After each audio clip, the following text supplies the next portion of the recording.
pemilik Alfamart, sebelumnya saya minta maaf karena saya juga salah satu yang menjarah toko Alfamart tersebut.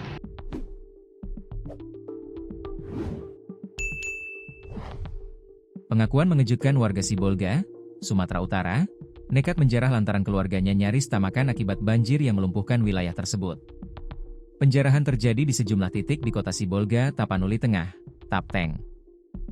Aksi yang dilakukan sejumlah oknum warga itu terjadi setelah 5 hari terisolasi tanpa listrik, tanpa jaringan komunikasi, dan tanpa aliran logistik, hingga Sabtu, 29 November 2025. Aksi ini merupakan rangkaian dari penjarahan di berbagai retail modern di Sibolga dan Tapteng.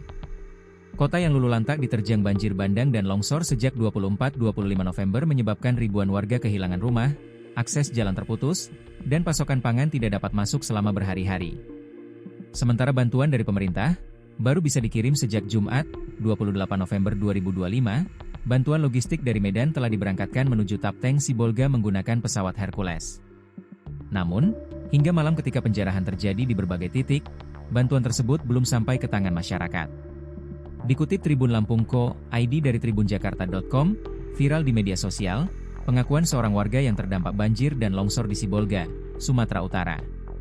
Ia meminta maaf secara terbuka karena telah ikut menjarah sebuah minimarket di tengah kondisi darurat. Dalam rekaman video yang beredar luas di media sosial, pria itu mengaku mengambil beberapa barang seperti mie instan, air mineral dan snack. Ia terpaksa menjarah karena keluarganya hampir tidak makan.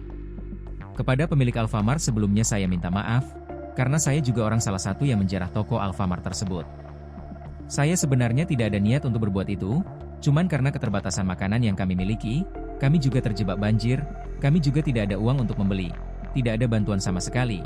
Akhirnya saya ikut mengambil juga, katanya seperti dikutip dari Instagram Volkonoha yang tayang pada Minggu, 30 November 2025.